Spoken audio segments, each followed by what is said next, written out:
यात्रा शुरू हुई थी तो हमारे जो प्रेस के मित्र हैं उन्होंने कहा कि केरला में अच्छा रिस्पांस है,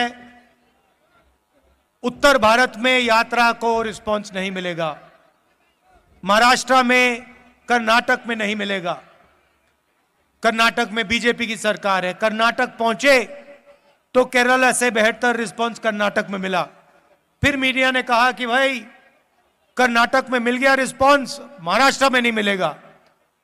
मेरा महाराष्ट्र पहुंचे, कर्नाटक से बेहतर रिस्पांस। उसके बाद कहते हैं मध्य प्रदेश में बीजेपी की सरकार है, नॉर्थ इंडिया है, वहां पे तो सवाल नहीं उठता। वहां पे लाखों लोग आ गए बाहर सड़कों पे, गांव के गांव, शहर के शहर बाहर आ गए। फिर कहते हैं हां मध्य प्रदेश में रिस्पांस मिल गया, हरियाणा में नहीं मिलेगा। और हरियाणा ने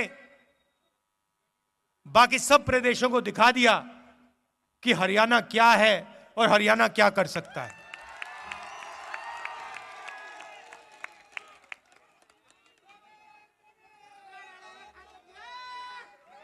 और जो हमने नफरत मिटाने की बात की, डर मिटाने की बात की, वो सचमुच हमें इन सड़कों पे आपने दिखाया है। इस यात्रा में किसी ने गलत तरीके से किसी से बात नहीं की। कोई गिरा, चाहे हिंदू हो, मुसलमान हो, सिख हो, ईसाई हो, मैंने अपनी आंखों से देखा। जैसे ही गिरा, यात्रा ने उस व्यक्ति को अपने गोद में लिया। किसी ने नहीं पूछा भाई तुम हिंदू हो, मुसलमान हो, सिख हो, ईसाई हो, कौन सी जात के हो, ना। जैसे ही कोई गिरा, वैसे ही पूरी यात्रा ने, हिंदुस्तान ने उसको अपना माना, उसको उठाया, पानी पिलाया, अगर पट्टी की जरूरत थी पट्टी की, और फिर कहा चलो चलो हमारे साथ चलो। यह आपने दिखाया हमें, और यह नई चीज नहीं है। यह आपका जो प्रदेश है, यह सदियों से देश को यही दिखा रहा है। महाभारत की जमीन है, कौरव पांडवों की जमीन है। जो उस समय लड़ाई थी, बात लोगों को अभी समझ नहीं आ रही है, मगर जो उस समय लड़ाई थी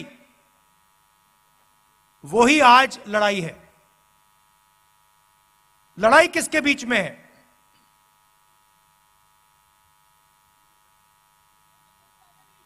नहीं, देखिए पांडव कौन थे? अर्जुन, भीम, ये लोग कौन थे? ये लोग तपस्या करते थे। ये लोग तपस्या करते थे। क्या पांडवों ने इस धरती पे नफरत फैलाई थी क्या? आपने महाभारत पढ़ी है, क्या उसमें लिखा है कि पांडवों ने किसी गरीब व्यक्ति के खिलाफ अपराध किया? कहीं लिखा है? पांडवों ने डिमोनेटाइजेशन किया क्या? नोटबंदी की थी क्या? गलत जीएसटी लागू की थी क्या? कभी करते? कभी नहीं करते। क्यों नहीं करते? क्योंकि वो तपस्वी थे और वो जानते थे कि नोटबंदी, गलत जीएसटी, किसान बिल इस धरती के जो तपस्वी हैं उनसे चोरी करने का तरीका है।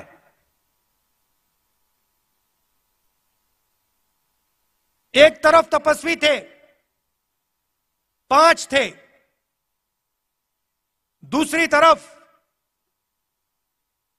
संगठन था। एक तरफ 5 तपस्वी और भीड़, उनके साथ पांडवों के साथ हर धर्म के लोग थे।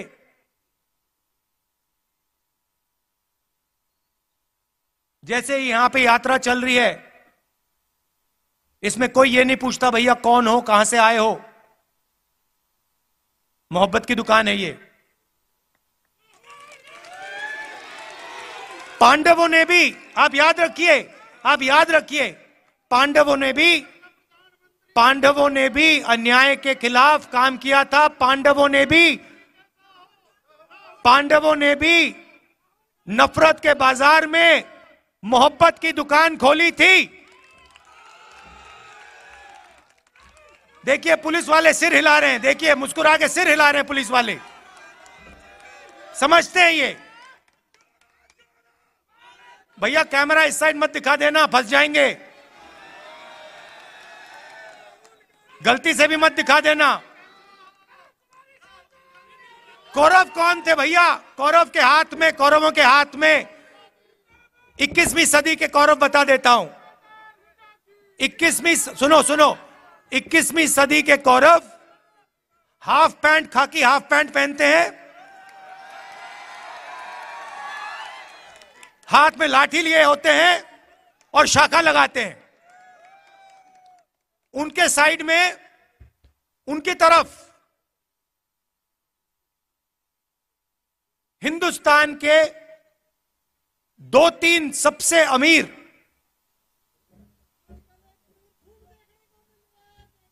अरबपति कौरवों के साथ खड़े हैं। भाई और बहनों, नोटबंदी किसने करवाई? गलत जीएसटी किसने लागू की? किसके लिए की गई और किसके खिलाफ की गई, ये आप समझिए। नोटबंदी, गलत जीएसटी नरेंद्र मोदी ने जरूर साइन किया, मगर नरेंद्र मोदी जी की शक्ति ने गलत जीएसटी, नोटबंदी नहीं लागू करवाई। हिंदुस्तान के 2-3 अरबपतियों की शक्ति ने, इन्होंने प्रधानमंत्री का हाथ चलाया। मानो ना मानो, आपको देखने को मिलेगा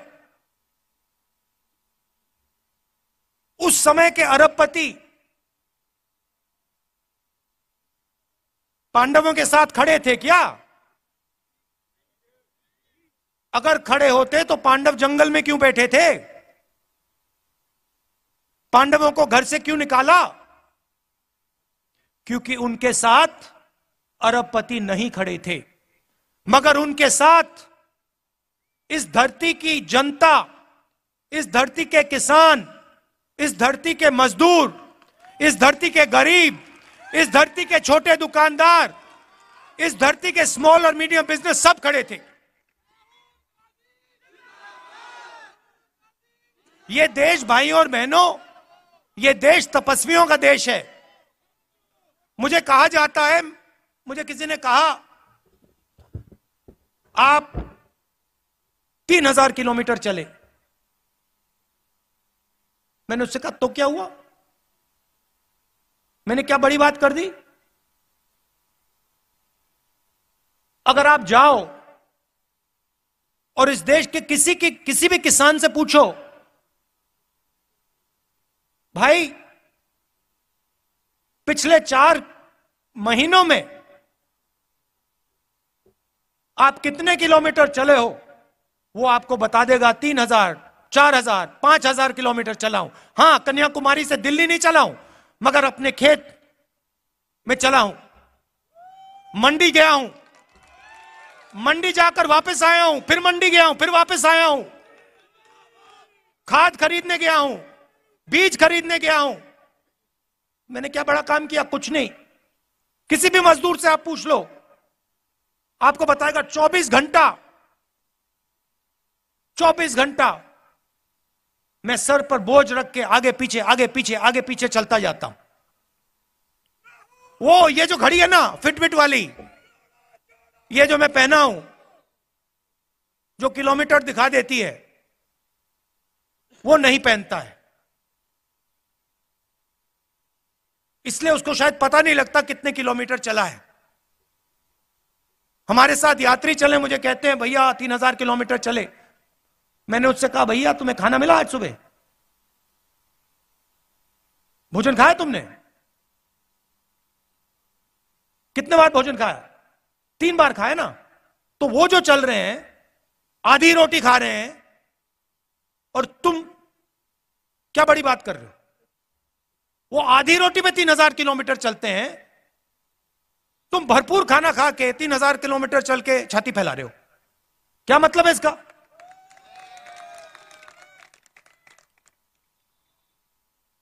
फिर ये मेरी टी शर्ट के पीछे पड़ गए।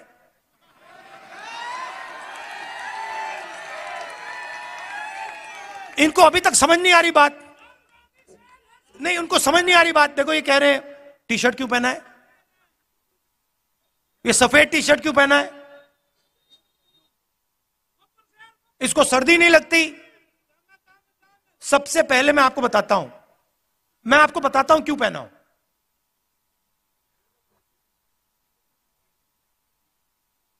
यात्रा शुरू हुई, केरला में भयंकर गर्मी, ऐसा लग रहा था भैया टी शर्ट उतार दो। मतलब उसमें पसीने आ रहे थे, ह्यूमिडिटी बहुत थी। केरला में काफी मतलब गर्मी लगी। फिर मैं मध्य प्रदेश में गया, थोड़ी ठंड होने लगी, थोड़ी सी, मतलब ज्यादा नहीं। सुबह सुबह क्या हुआ, 6 बजे हम निकलते हैं। सुबह सुबह 3 गरीब बच्चे मेरे पास आ गए, फटी हुई शर्ट थी। और जब मैंने उनको ऐसे पकड़ा,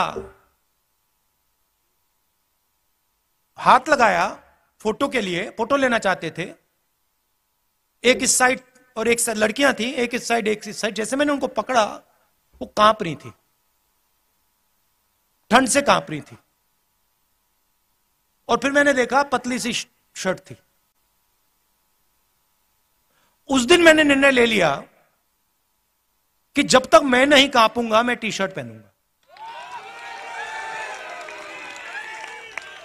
जब कांपना शुरू हो जाएगा,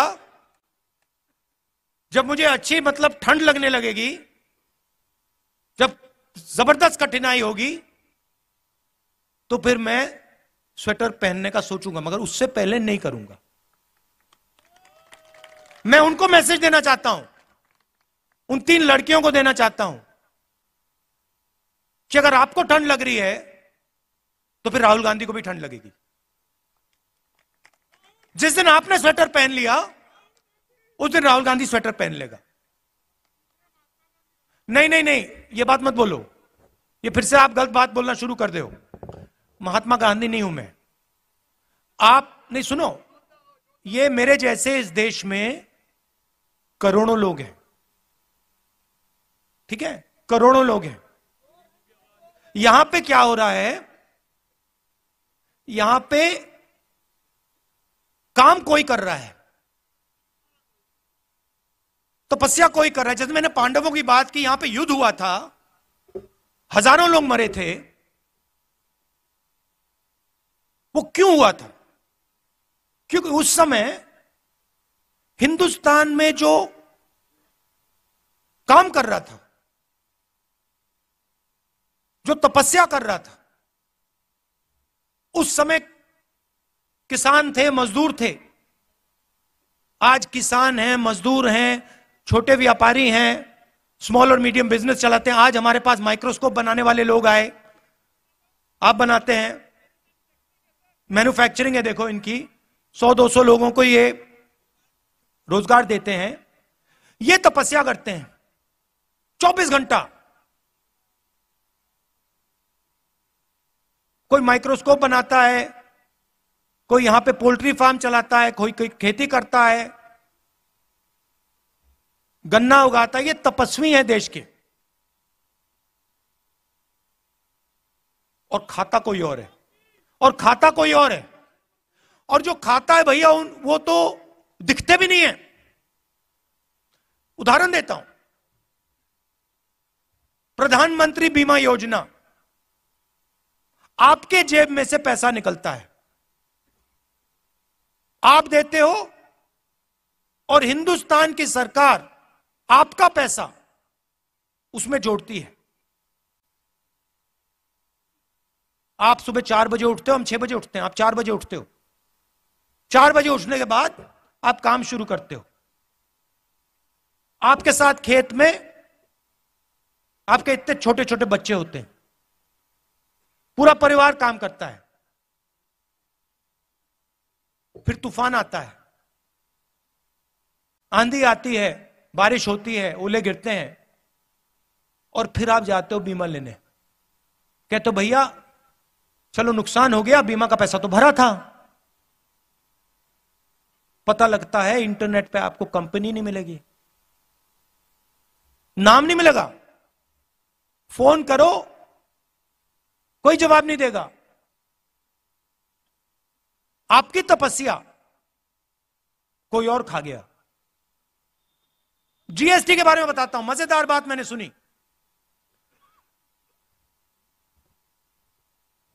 अगर आप, चाहे वो मैदा हो, गुड़ हो, अगर आप 25 किलो से कम मैदा गुड़ अपनी दुकान में बेचते हो, छोटे व्यापारियों की बात कर रहा हूं, अगर 25 किलो से कम बेचते हो तो आप पर जीएसटी लग जाती है। और अगर आप 25 किलो से ज्यादा बेचते हो आप पे जीएसटी नहीं। मतलब छोटे व्यापारी पे जीएसटी, अदानी पे जीएसटी नहीं। क्यों? आपने क्या गलती की? अगर आप पे लग रही है तो उन पे लगनी चाहिए, अगर उन पे ना लगे तो आप पे ना लगे। किसान आए हमारे पास, एमएसपी की बात की। हिमाचल प्रदेश में मैंने आज अखबार में पढ़ा, सेब का पूरा व्यापार एक उद्योगपति के हाथ में। जम्मू कश्मीर जाएंगे, पूरा का पूरा सेब का व्यवहार उसी उद्योगपति के हाथ में। नहीं हुए भैया, क्योंकि शहीद जो होता है उसको शहीद का दर्जा मिलता है। पार्लियामेंट हाउस में मैंने बात उठाई, कांग्रेस पार्टी ने बात उठाई कि भैया ये 700 लोग शहीद हुए हैं, इनका नाम तो ले लीजिए पार्लियामेंट हाउस में, शहीद का दर्जा तो दे दीजिए। प्रधानमंत्री कहते कोई शहीद नहीं हुआ। हमने मौन करा दिया वहां पे, मैं खड़ा हो गया, मैंने कहा भैया हम तो मौन करेंगे। स्पीकर गुस्सा हो गया मुझसे, कहते देखिए पार्लियामेंट हाउस में जो 700 किसान शहीद हुए हैं उनके लिए 2 मिनट मौन नहीं रखा जा सकता है। हम जानते हैं कि शहीद हुए, उनके परिवार जानते हैं कि शहीद हुए, हिंदुस्तान की सरकार नहीं जानती, उनके लिए नहीं शहीद हुए। मगर वैसे मैं उनकी बुराई इतना नहीं करना चाहता, वो करने जो कर रहे हैं करने दो उनको। मैं क्या चाहता हूं कि जो तपस्वी है, चाहे वो किसान हो, मजदूर हो, छोटा व्यापारी हो, जो वो तपस्या करे, गीता में लिखा है। क्या लिखा है गीता में तपस्या के बारे में? बताइए भैया, आपसे ले रहे हैं। तपस्या करो और फल मत देखो। मगर गीता में यह नहीं लिखा है कि तपस्या करो और फल नहीं मिलेगा। तो गीता में लिखा है तपस्या करो, और यह देश तपस्या कर रहा है। और इस देश की सरकार को उस तपस्वी की मदद करनी चाहिए, उस तपस्वी की रक्षा करनी चाहिए। ऐसा हिंदुस्तान में देखना चाहता हूं। यात्रा का यही लक्ष्य है। यात्रा का लक्ष्य यह है, यात्रा देश को यह बता रही है कि आपकी तपस्या जाया नहीं जानी चाहिए। मैं जानता हूं कि जिस दिन हिंदुस्तान के किसान, मजदूर, छोटे व्यापारी, इनको इनकी तपस्या का फल मिल जाएगा, उस दिन इस देश के सामने कोई देश नहीं खड़ा हो सकता है। ये आप अपने मोबाइल फोन के पीछे देखो, इसमें लिखा मेड इन चाइना। पुलिस वालों के जूतों के नीचे लिखा होगा मेड इन चाइना, शर्ट के पीछे मेड इन चाइना, माइक्रोफोन के नीचे मेड इन चाइना। तंग आ गया हूं मैं मेड इन चाइना से। जहां देखो made in China, made in China. मैं चाहता हूं कि वहां पे बीजिंग में एक चाइना का युवा फोन देखे, उसमें लिखा हो मेड इन कुरुक्षेत्र। ले, ऐसा हिंदुस्तान चाहता हूं। और जो कुरुक्षेत्र में जिसने माइक्रोस्कोप बनाया, सॉरी अंबाला, जिसने अंबाला में माइक्रोस्कोप बनाया, उसके जेब में चाइना के युवा के पैसे आए। यह चाहता हूं मैं। तो मगर सबसे पहला कदम डर और नफरत को मिटाने का है। देखिए, हरियाणा में युद्ध हुआ था, पांडवों ने डर और नफरत को मिटाने का काम किया था। जैसे मैंने कहा, नफरत के बाजार में मोहब्बत की दुकान खोली थी। और ये मैं नहीं कह रहा हूं, ये मत सोचिए कि मेरा नारा है। मेरा नारा नहीं, उनका नारा है। ये पांडवों का नारा है, ये पांडवों का नारा है, ये भगवान राम का नारा है, ये इस देश का नारा है। और हजारों सालों से यह नारा चल रहा है। ये कुछ नया काम नहीं किया मैंने। आखिरी बात कहना चाहता हूं, और यह आपको मालूम होनी चाहिए। देखिए, जब भी मैं चल रहा हूं, जहां भी मैं जाता हूं, राजस्थान में जय सिया राम, जय सिया राम। अच्छा, ये आरएसएस वाले हर हर महादेव तो कभी नहीं कहते। आप देखो, नोट करो, कभी नहीं कहते। ये क्यों नहीं कहते? नहीं, मैंने सोचा इसके बारे में, क्यों नहीं कहते हर हर महादेव, क्यों नहीं कहते? नहीं, क्योंकि शिव जी तपस्वी थे और ये हिंदुस्तान की तपस्या पे आक्रमण कर रहे हैं, इसलिए हर हर महादेव नहीं कह सकते। मगर बात मैं जय सिया राम की कर रहा हूं। यहां पे राम राम, राम राम सुना मैंने, राम राम, जय सिया राम। अब जय सिया राम ये कभी नहीं कहते। इन्होंने सीता जी को नारे से निकाल दिया, उठा के बाहर फेंक दिया, कहा हम नहीं कहेंगे। ये हमारी हिस्ट्री, हमारे संस्कार, हमारे इतिहास के खिलाफ काम किया इन्होंने। और जब भी कांग्रेस पार्टी का कोई भी कार्यकर्ता आरएसएस के कार्यकर्ता के सामने आए, उससे कहो तुम जय सिया राम कहोगे, और उससे जय सिया राम कहलवाओ। क्योंकि जितने जरूरी राम थे, उतनी ही जरूरी सीता थी।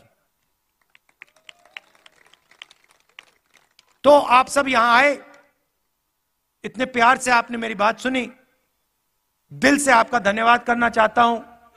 और आज एक कमी रह गई, आज एक कमी रह गई। हमने आज वो जो बीजेपी के लोग करते हैं, देखिए उनके संगठन में महिलाएं तो होती नहीं है। अलाउ ही नहीं है। अभी तक नहीं समझ आया मुझे उनके संगठन में महिलाएं क्यों नहीं है, वो अलग बात है, मगर आज हमने पूरा दिन महिलाओं का कर दिया। तो जो हमारे पुरुष हैं उनको आज थोड़ी मुश्किल हुई, आप अंदर नहीं आ पाए, आप मिल नहीं पाए, तो मैं आपसे माफी मांगना चाहता हूं। और कल दोनों स्त्री और पुरुष का दिन है, तो आप सब लोग आ पाएंगे और आपसे मिल सकेंगे। दिल से बहुत बहुत धन्यवाद। नमस्कार। जय हिंद।